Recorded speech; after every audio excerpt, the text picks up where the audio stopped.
The grand ballroom of L'Etoile was vibrating with the low, elegant murmur of international diplomats and high-ranking officials. Behind the heavy, soundproof, double doors of the main kitchen, however, the air was thick with a suffocating, metallic heat. It was exactly 8:45 in the evening. In less than 30 minutes, the main course for the annual diplomatic gala had to be served. A single mistake tonight would not just ruin a dinner. It would permanently dismantle the reputation of the city's most prestigious five-star establishment. But inside the gleaming stainless steel gridlock, time had already run out.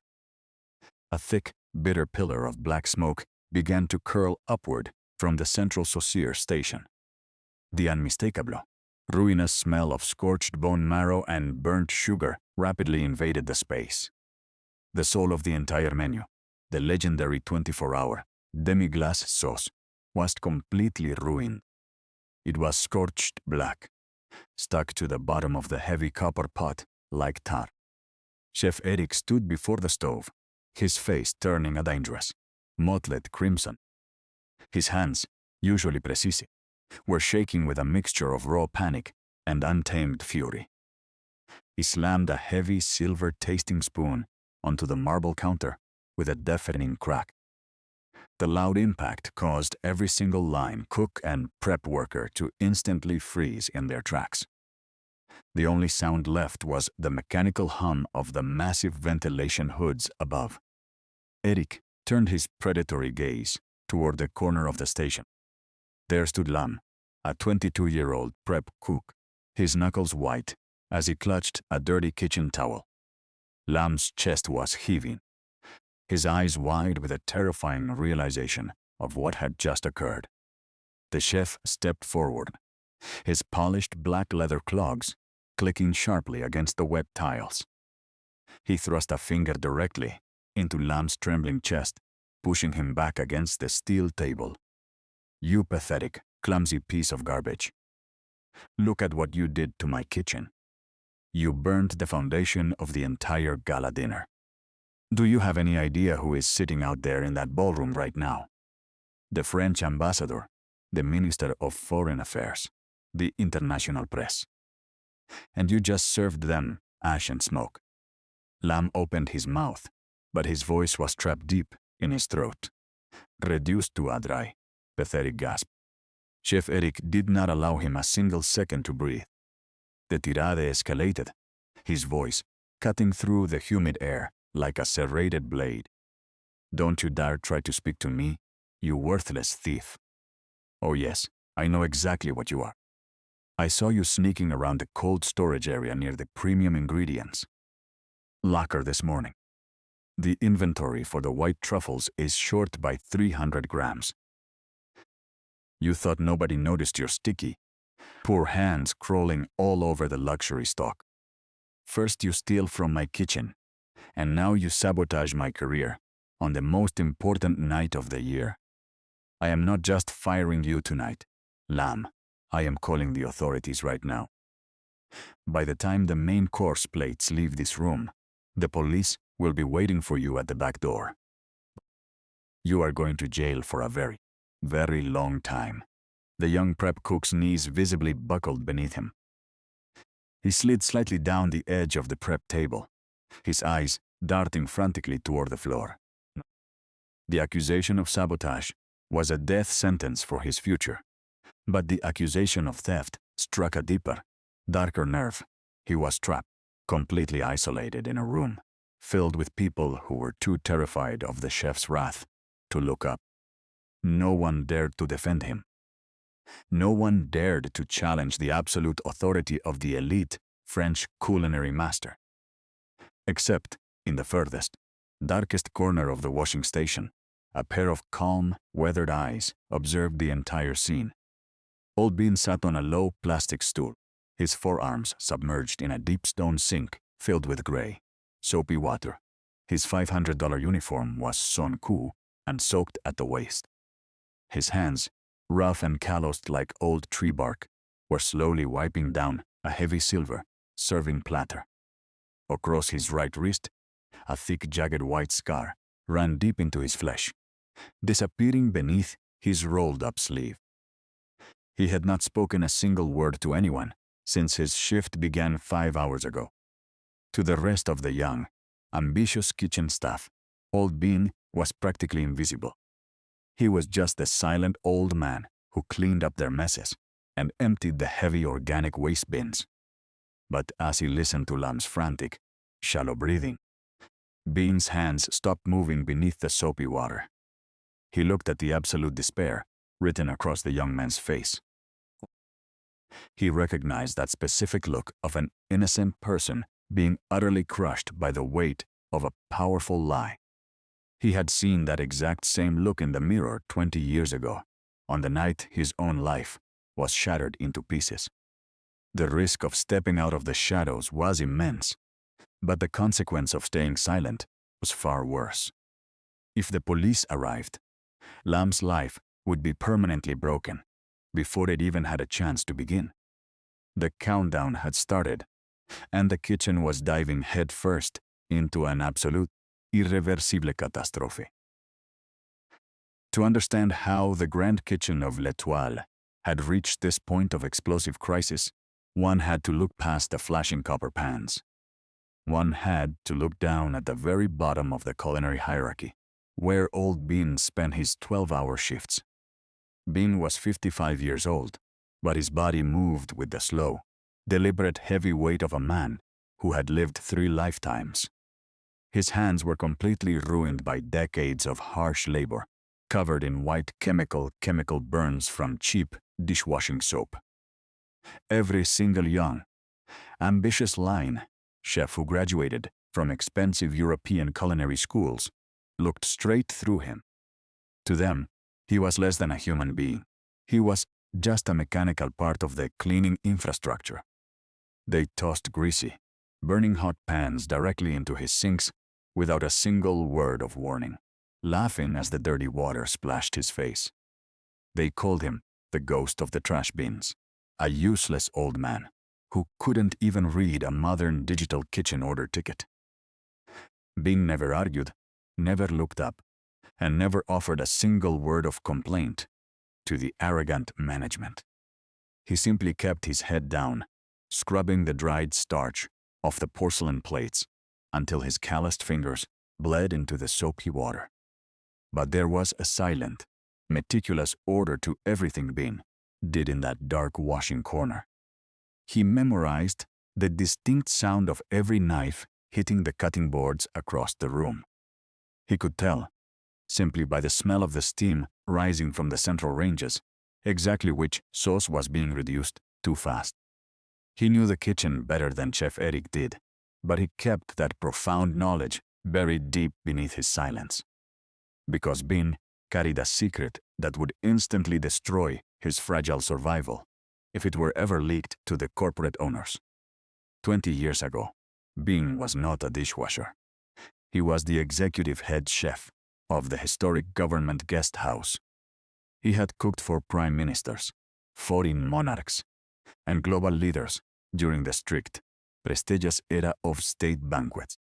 He possessed a legendary mastery of old-world culinary techniques, particularly the secret art of flavor restorations using wild forest herbs.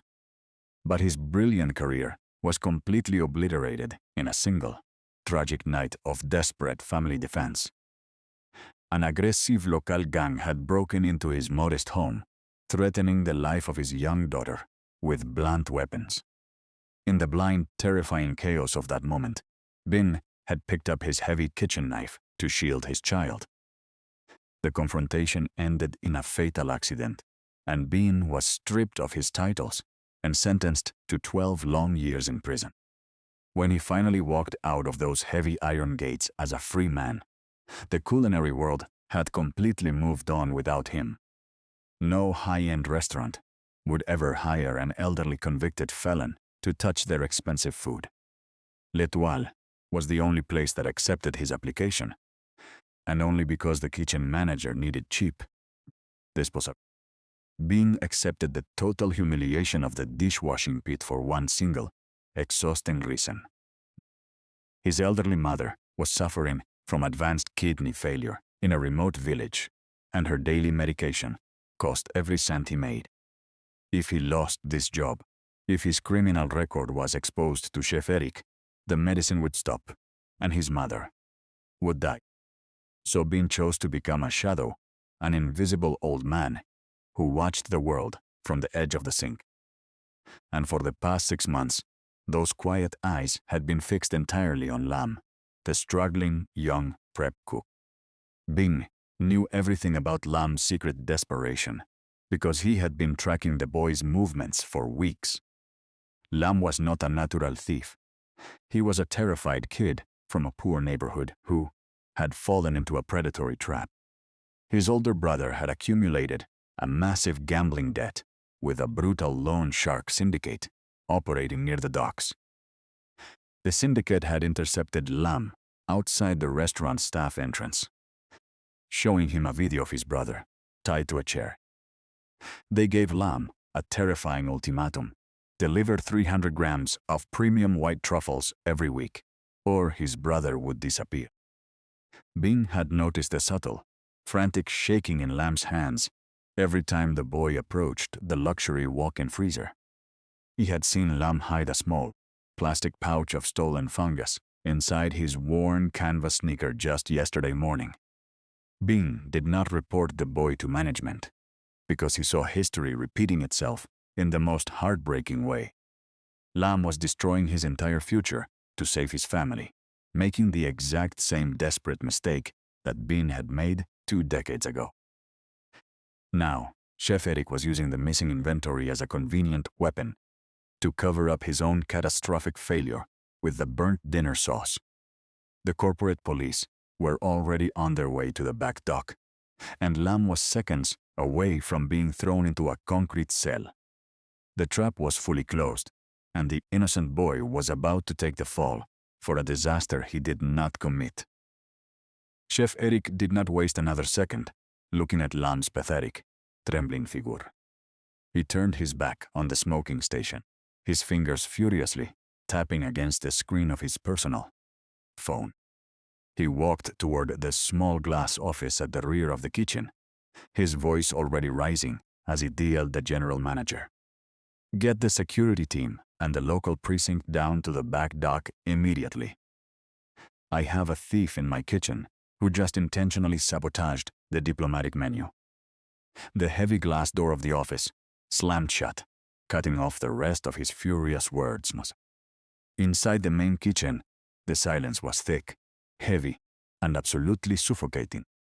The 15 line cooks and assistants stood frozen at their respective stations, completely paralyzed by the unfolding disaster. They looked at Lam, and then they looked at the heavy copper pot filled with the ruined black demi-glace sauce. The countdown on the digital wall clock showed exactly 24 minutes before the first platters had to be sent out. Lam felt the entire room spinning around him as the cold reality of his situation began to sink deep into his bones. He knew he couldn't prove his innocence about the stolen truffles, and he certainly couldn't fix a 24-hour sauce in 20 minutes. His hands shook so violently that he dropped his small paring knife, the metal clattering loudly against the tiled floor. With tears finally spilling over his pale cheeks, Lam reached down to grab his worn canvas backpack from beneath the counter. He was going to run. He was going to escape through the garbage alley before the police cruisers blocked the perimeter. It was a completely foolish, desperate plan, but panic had completely taken over his young mind. But just as his fingers wrapped around the strap of his bag, a massive, heavy hand descended firmly onto his shoulder. The grip was ironclad, unyielding, yet strangely calm. Lam gasped, spinning around, expecting to see a security guard already waiting for him. Instead, he found himself looking into the weathered, unreadable face of old Bean. The elderly dishwasher was standing right beside him, his Sonku uniform still damp from the soapy water. Bean did not look at the glass office, where Éric was still gesturing furiously on the phone. He kept his eyes locked entirely on lamb, his gaze holding an intense, quiet authority that the boy had never seen before. Put the bag down. Bean's voice was incredibly low, a deep rasp that carried the weight of 20 years of absolute silence. Lamb tried to pull away, his voice cracking with pure desperation. You don't understand, Uncle Bean. They are coming to arrest me. The chef is going to ruin my life, and my brother is going to die because of me. I have to get out of here right now. Bean did not let go of the boy's shoulder. Instead, his grip tightened just enough to ground Lamb's panic. Running makes you a guilty man forever. Lamb, if you walk out of that door right now, you will spend the rest of your life hiding in the dark. I know exactly how that story ends, and you are not going to live it. Before Lamb could utter another word, Old Bean reached down and untied the wet cloth apron from his own waist. He tossed it onto the empty dish rack behind him with a slow, deliberate movement. He stepped past Lamb, moving straight toward the central saucier station, where the ruined copper pot was still emitting a faint, bitter smoke. The surrounding line cooks watched in absolute, stunned silence as the old dishwasher entered the forbidden zone of the line.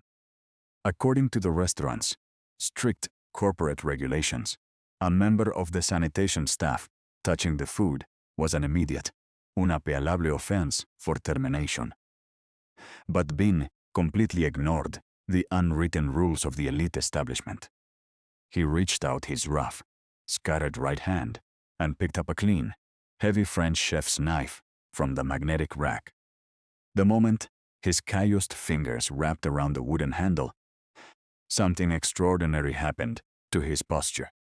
The slight, defensive hunch in his elderly shoulders instantly vanished. He stood perfectly straight, his eyes scanning the entire surface of the prep table with the cold, piercing precision of a general surveying a battlefield. Lamb stopped breathing as he watched the old man move. Bean did not look like a dishwasher anymore. He didn't even look like a normal cook. He moved with an ancient, fluid grace that only belonged to someone who had spent decades mastering the absolute limits of the blade. With 3 blindingly fast strokes, Bean split a large white onion clean through the core, the knife making a distinct, hollow sound against the wooden board. The slices were so perfectly uniform, so impossibly thin, they looked like delicate sheets of paper. He didn't use a measuring tool. He didn't look at a digital recipe screen. He simply trusted the deep, genetic memory buried inside his ruined hands. He turned to Lamb, his voice cutting through the mechanical hum of the kitchen like a quiet command. Lock the rear kitchen doors from the inside. Lamb, bring me the raw beef trimmings from the cold room, the unsalted butter, and every single bunch of fresh thyme you can find. We have exactly 21 minutes to give those diplomats something they will never forget. Lamb stood frozen for a split second, his brain struggling to process the sudden transformation of the old man. But the intense, quiet command in Bean's eyes left absolutely no room for hesitation or doubt. The young prep cook dropped his canvas bag onto the floor and sprinted toward the massive walk-in cold room. Inside the main kitchen, the heavy sound of the rear steel doors being locked from the inside echoed loudly. The surrounding line cooks watched in absolute, breathless bewilderment as the silent dishwasher took complete control. Bean did not waste a single heartbeat looking at their stunned faces. He grabbed a heavy, cold cast iron pan and slammed it directly onto the roaring blue flame of the industrial stove. He tossed in 2 massive blocks of unsalted butter, the dairy instantly melting and hissing furiously against the iron. His left hand reached into his personal uniform pocket, pulling out a small, dried cloth pouch he always carried. Inside the pouch were 2 highly specific, rustic ingredients from his ancestral village, charred doi seeds and dried re cotran. These were crudo, Tose elements that had absolutely no place in a pristine, modern five-star French kitchen. To an elite culinary graduate, using such unrefined ingredients in a delicate European reduction was absolute madness. But Bean knew a profound, ancient chemical secret that none of these young, textbook-trained chefs understood. The unique alkaline properties of the dried grass root, combined with the smoky oil of the doi seed, possessed a rare quality. They could perfectly neutralize the bitter carbon acridity of scorched meat sugars without altering the fundamental savory depth. It was the legendary technique of flavor restoration, a hidden art used during the extreme scarcities of the old country. Bean tossed the crushed seeds and roots directly into the fresh beef trimmings, the oil releasing a deep, mysterious aroma. His hands moved with a terrifyingly beautiful speed, tossing the pan until the meat caramelized into a rich mahogany gold. He then dragged the heavy copper pot, containing Eric's ruined, black burnt sauce toward his station. With a steady, unyielding hand, Bean poured the volatile new reduction directly into the bitter, scorched tar. The mixture erupted into a violent cascade of white steam, sending a complex, multi-layered wave of scent through the air. The sharp, suffocating smell of burnt marrow instantly dissolved, completely swallowed by an intense, deeply comforting aroma. It was a scent that carried the rich, earthy depth of a forest floor combined with the pure, clean marrow of the land. Every single chef in the room involuntarily took a deep breath, their eyes widening in pure, unadulterated shock. They had never smelled anything like this in their entire professional lives. It was completely outside their recipes, completely outside their modern textbooks, yet it was undeniably perfect. Just as Bean lifted a long wooden spoon to begin the final reduction, the heavy glass door of the office flew open. Chef Éric stepped out onto the line, his phone clutched tightly in his fist, a cruel smug smile plastered on his face. The general manager and the security team are coming down the hall right now. Lam, your little kitchen career ends in exactly 2 minutes. But as Éric advanced toward the station, his words suddenly caught in his throat, his arrogant smile freezing completely. The magnificent, complex aroma of the newly restored sauce hit his nostrils like a physical blow. He stopped dead in his tracks, his eyes darting from the steaming pot to the old dishwasher who was currently stirring it. What the hell do you think you are doing, you senile old garbage collector? Get your dirty hands off my stove right now. Éric lunged forward, his face distorted with rage, intending to rip the wooden spoon out of Bean's hand. But Bean didn't flinch, didn't step back, and didn't lose the calm, fluid rhythm of his arm. He simply turned his piercing, icy gaze directly into Éric's frantic eyes, the sheer weight of his presence stopping the chef cold. The countdown on the wall clock read exactly 14 minutes, and the true test of the kitchen was about to begin. Chef Éric stood absolutely frozen, his hand suspended in midair, just inches away from the roaring copper pot. The powerful primal scent of the restored reduction was actively filling every square inch of the high-silinged kitchen. It was a scent that didn't just smell like food. It felt like a sudden, deep memory of a long-lost culinary era. The intense bitterness of the burnt sugars had completely vanished, miraculously bound and transformed by Bean's rustic elements. The young line cooks looked on with wide, unblinking eyes, completely forgetting their own urgent tasks. Éric's voice lost its aggressive, booming edge, replaced by a sharp, defensive whisper as he stared at the old man. What did you put in this pot, you old lunatic? What kind of chemical powder trick did you just pull on my line? Bean did not look up to face the chef's trembling anger, keeping his eyes locked on the smooth surface of the liquid. He gently tapped the long wooden spoon against the inner rim of the pot, the clean sound echoing like a small gavel. I did not use a trick, Chef Éric. I simply cleaned up the bitterness that your pride left behind on the iron. The sauce is balanced now.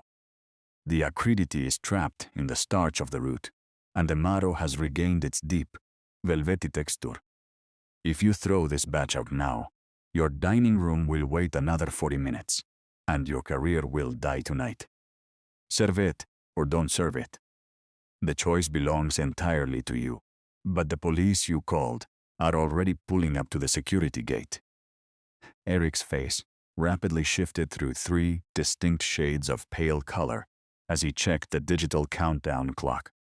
Exactly 11 minutes remained before the final plating window closed forever. He looked at the restored sauce, his sophisticated French training, telling him it was a masterpiece he could never replicate.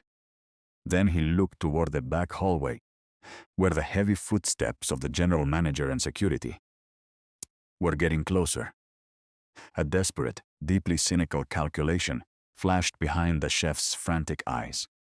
He turned back to the line, his voice instantly regaining its arrogant, commanding volume to mask his internal panic. Back to your stations, all of you. The sauce is passable, only because I caught the burning error in time and directed the proper correction.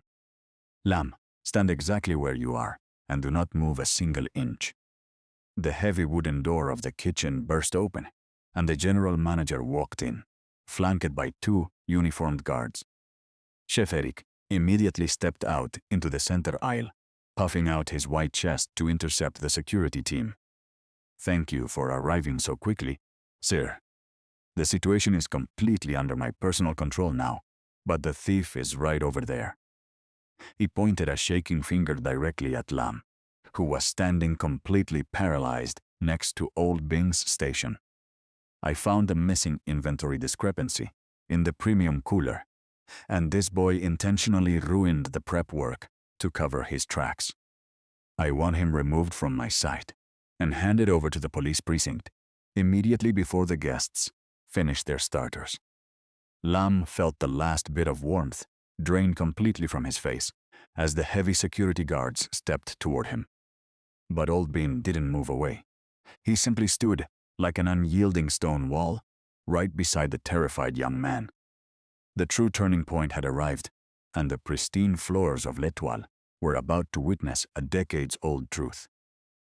The confrontation inside the kitchen had reached its absolute boiling point. General Manager Vance stepped into the light of the central cooking range, flanked by 2 stone-faced security guards.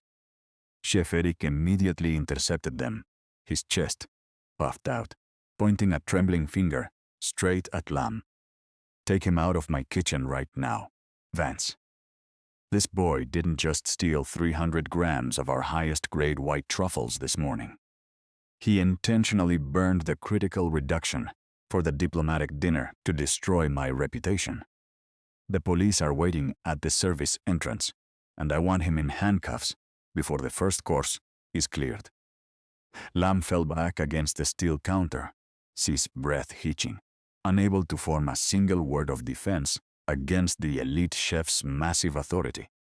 The security guards stepped forward, their heavy leather boots squeaking against the wet tiles, their hands moving toward their utility belts. But Old Bing did not step aside. He shifted his body, placing his broad, weathered frame directly between the guards and the terrified young prep cook. The sudden, quiet defiance from the old dishwasher made Vance stop dead in his tracks. Bean looked directly at the general manager, his eyes steady.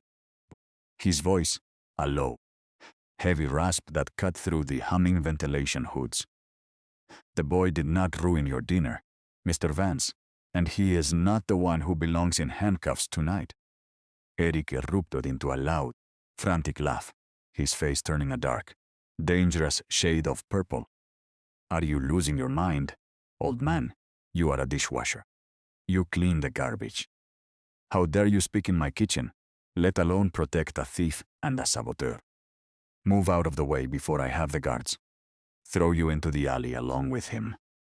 Bing did not blink, his hand remaining firmly on the edge of the prep table, holding his ground with an unyielding dignity. I am speaking because I know the difference between a real chef's error and a desperate kid's trap. Look at the copper pot, Mr. Vance. The sauce inside it right now is completely balanced. It was burnt by Chef Éric's poor timing, but it has been saved. If you let him throw this boy to the police right now, you are letting the real fraud walk away with a clean uniform.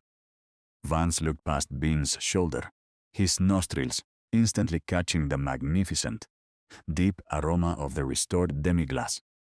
It was a scent that didn't belong to Éric's usual recipes. It was richer, more complex, filled with the deep, forgotten essence of state-level banquets. The manager turned his sharp eyes toward Éric, noticing the fine beads of sweat breaking out across the French chef's forehead. "Hold on," Vance said to the guards, his voice dropping into a cold, professional tone. "Let's look at the kitchen logs before anyone leaves this room." As General Manager Vance examined the kitchen logs, Chef Éric's defensive posture began to crumble, his breathing growing shallow. The two security guards remained stationary, their eyes shifting between the towering form of Old Bean and the trembling prep cook. Vance scrolled through the digital inventory terminal, his thumb stopping on a flagged transaction from the early morning delivery. The white truffle variance was logged under an administrative override code, one that didn't belong to a low-level prep hand. It belonged to the executive chef's personal account. Bean stood perfectly still, his eyes locked on Éric's pale face, the heavy copper pot of restored sauce still emitting its rich aroma. "You thought you could bury your inventory fraud under the smoke of a burnt reduction, didn't you, Éric?" Bean's voice was barely a whisper, yet it echoed with absolute, terrifying clarity across the silent stainless steel line. "You took the truffles to settle your own private accounts outside this kitchen, and when the premium reduction scorched, because you were too busy panicked on your phone, you saw the perfect scapegoat." Éric lunged forward, his clean white uniform shaking violently, his voice cracking into a high-pitched screech. "You are a liar, a convicted garbage man, who shouldn't even know how to open that cooler." Vance raised a single, cold hand, silencing Éric instantly, before turning the digital screen toward the light. "The logs don't lie, Éric, and neither does the biometric scanner at the cold storage entrance. You cleared the truffles out at 6:15 a.m., 4 hours before Lam even clocked into his shift. And this sauce," Vance paused, dipping a clean spoon into the copper pot, tasting the dark, complex liquid with a slow, meticulous movement. "This sauce is a masterpiece, but it's not yours, Éric. I've worked in high-end hospitality for 30 years, and I know the signature of the old state guest house method when I taste it. The perfect neutralization of carbon, without losing the bone marrow depth. That is a lost art." Vance looked directly into Old Bean's weathered face, a look of profound recognition and shock suddenly crossing the manager's features. "Chef Bean," he breathed, the formal title causing every line cook in the room to look up in utter astonishment. The entire kitchen froze as the absolute, irreversible truth finally broke through the layers of deceit. General Manager Vance's voice cut through the heavy silence of the kitchen like a razor blade. The title he used caused Chef Éric to take a sharp step backward, his boots sliding against the damp tile floor. Chef Bean, the elite line cooks who had spent the last 6 months throwing dirty pans at the old man, stopped dead in their tracks. They looked at the Sonku uniform, the soapy water dripping from Bean's calloused hands, and then at the absolute shock on Vance's face. Vance stepped closer, his formal suit cutting a sharp contrast against the grease-stained walls of the dishwashing station. "I knew it," Vance murmured, his eyes looking onto the long, jagged white scar running down Bean's right wrist. I knew I recognized that scar from the old archival photos of the state banquets.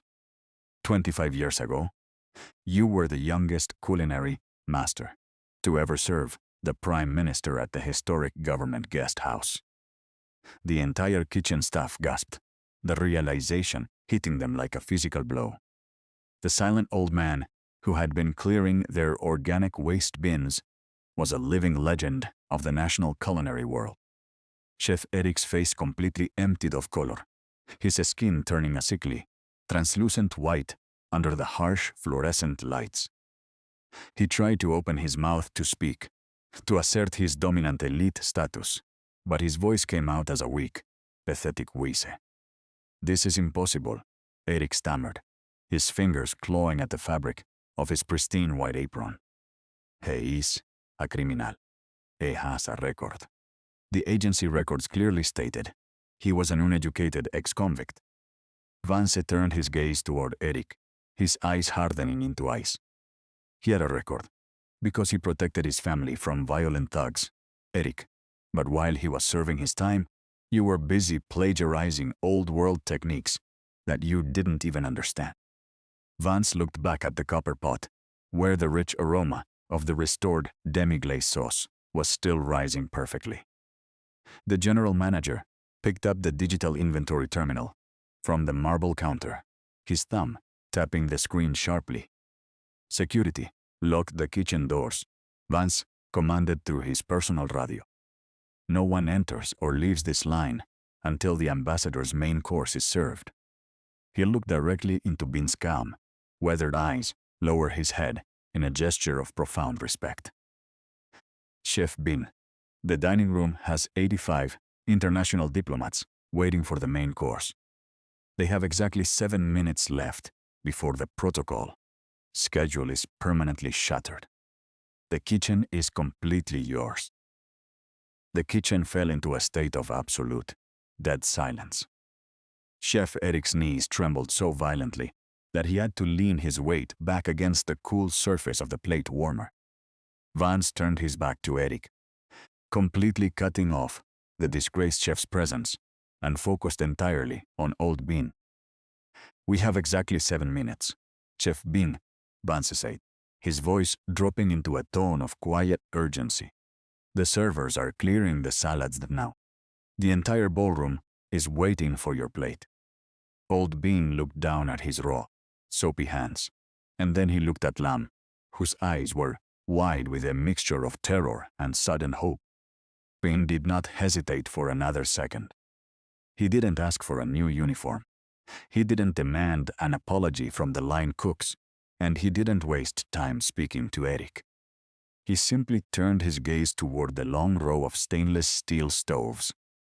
He was 55 years old. His body was heavy with the physical memory of a 12-year prison sentence. But when he stepped onto the center line, his movements became lightning fast. "Listen to me," Bin commanded, his deep rasp cutting through the hum of the ventilation hood with absolute authority. Every single line cook in the room instantly stood up straight, their ears locked onto his words. "I need the heavy porcelain platters brought to the plating station right now. Lam, you are on the garnish line. You will cut the microgreens exactly the way I showed you, with the reverse blade angle. The rest of you, stop staring at the floor and check your heat. We are finishing this reduction in 4 minutes." The kitchen instantly erupted into a beautiful, high-speed ballet of steel and fire. Bin stood before the roaring copper pot, containing the restored demi-glace sauce. He didn't use a thermometer. He simply moved his hand over the rising steam, sensing the exact density of the liquid through the surface of his skin. He picked up a heavy silver ladle, lifting the dark, glossy reduction into the air to check its viscosity. The sauce was perfect. It was a deep velvet mahogany color, shimmering with the clean fat of the beef marrow, carrying a subtle, complex forest aroma that erased every trace of Éric's burnt failure. With 3 minutes left on the clock, Bin began the plating process. His left hand, scattered deep at the wrist, was completely steady now. He laid down the perfectly seated tornadoes of beef, and with a single, continuous motion of the ladle, he drew a flawless, thick crescent of the dark sauce across the white porcelain. At the very edge of the plate, Lam worked with frantic precision, using his paring knife to place the micro herbs. But as Lam placed the final leaf, Bean reached out and gently took the knife from the boy's hand. Bean did not just drop the garnish. He took a single sprig of wild Italian parsley, and with a swift, unique flick of his thumb, she sliced the stem at a precise 45-degree angle, folding the leaf into the distinct shape of a rising phoenix tail. It was the legendary, forgotten signature of the historic government guest house banquets. The first tray of 20 plates was lifted by the waitstaff and carried through the heavy double doors into the grand ballroom. Inside the kitchen, everyone held their breath as the digital countdown clock finally hit 0. 5 long minutes passed in total silence. Suddenly, the double doors swung open, and the head maître walked back into the kitchen, his face completely pale with shock. He bypassed Chef Éric, who was sitting broken on a plastic crate in the corner, and walked straight toward Old Bean's station. The French ambassador just put his fork down. The maître d' whispered, his voice shaking. He wants to see the chef who cooked this meal. He says he hasn't tasted this specific phoenix tail cut since the state dinner of 1999. The grand ballroom of L'Étoile was so close, yet it felt like an entirely different universe. The majestic notes of the classical orchestra hummed faintly through the thick wood of the service doors. Old Bean stood quietly by the plating counter, his hands still glistening with the residual moisture of the dishwater. His shoulders were square, his face a perfectly still mask of old-world concentration.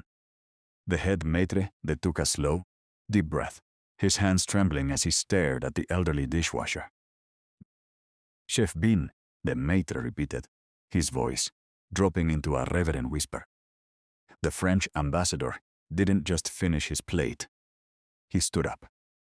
He pointed directly at the crescent curve of the mahogany reduction on his porcelain dish. He told the entire table that this specific flavor balance, this exact subtle hint of wild forest charcoal, has been missing from global diplomacy for over 25 years. He demanded to know if the Grand Master from the 1999 State Guest House had secretly returned to the city. The 15 young line cooks stood absolutely paralyzed at their stations, their breath catching in their throats. They looked at Bing's faded, Sonku uniform, and then they looked at each other in a wave of profound, silent shame. The man they had spent months insulting, the man they treated like an invisible ghost of the waste bins, was the only person in the building who held the true keys to the culinary elite. Chef Éric sat utterly broken on his plastic crate in the damp corner of the room, his head buried in his hands. His career was completely dead, his fraud exposed by the very logbook he tried to manipulate. The general manager, Mr. Vance, didn't give Éric a single glance. Vance walked over to Bean, unbuckling his own silver luxury watch and setting it down on the steel table as a gesture of total submission.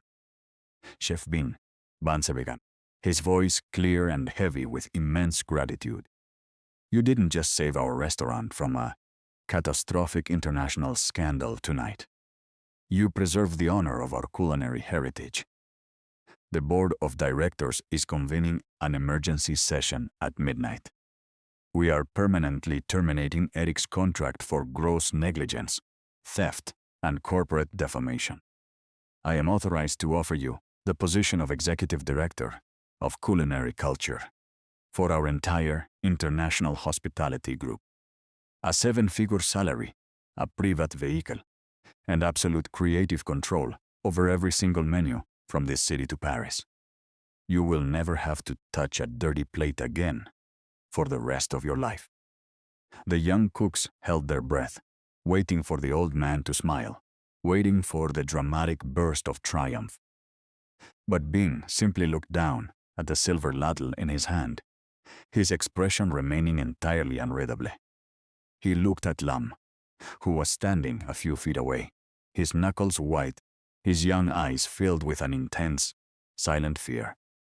Lam knew that if Bing took the corporate elite position, the old man would move to the upper floors, far away from the dark realities of the basement kitchen. And without Bing's protection, the loan shark syndicate, waiting at the docks, would crush Lam's family without mercy. Bing slowly set the ladle down against the clean marble surface. He looked back at the general manager, his deep voice cutting through the mechanical hum of the kitchen like an unyielding anchor. I thank you for the offer, Mr. Vance, but my mother's medicines costs only a fraction of your $1 million budget. I have spent 12 years in a concrete cell, learning that a heavy title is just a different kind of prison. I do not want your corporate office. I do not want your luxury vehicle. I will stay right here in this basement kitchen, where the real fire burns. But I have two absolute, non-negociable conditions. Vance blinked in sheer bewilderment, completely stunned by the old man's rejection of wealth. Anything, Chef Bean. Name your terms. First, Bean said, pointing a scarred finger toward the trembling prep cook. Lam stays on my line. He will be my first and only personal apprentice. His brother's debt outside this building will be paid directly from my technical consulting fee, handled by your legal team. The boy made a desperate mistake because he was isolated, but he has the hands of a true craftsman. He will learn the value of the blade from me, not from the streets. Second, Bing continued, his gaze sweeping across the young line chefs who immediately lowered their heads. This kitchen will no longer throw its grease at the dishwasher. The person who cleans the plates is just as vital to the meal as the person who salts the meat. If I see a single pan tossed into that sink without respect, I will walk out that door and take my recipes with me forever. Vance didn't hesitate for a single second. Done, the general manager replied, bowing deeply from the waist. Lam's knees completely gave out beneath him. He fell to his shins against the wet, tiled floor, his chest heaving as silent tears of overwhelming relief spilled over his cheeks. He had been prepared for a concrete prison cell, but instead, he had found a master, a protector, a true father of the kitchen. Old Bean walked over, his heavy, calloused hand reaching down to grip Lam's shoulder, lifting the young man back to his feet with an iron strength. Don't cry on the line, Son Bean murmured, his voice softening just enough for only Lam to hear. The moisture ruins the salt balance of the herbs. Pick up your knife. We still have 85 desserts to prepare. The elite world of L'Etoile continued to spin on the upper floors, brilliant, wealthy, and beautifully loud. But down in the humblest corner of the basement, the true master had chosen his place. True value is never defined by the gold embroidery on a white jacket. It is found in the quiet, unyielding depth of a person's ability to forgive, to restore, and to pull another human being out of the dark.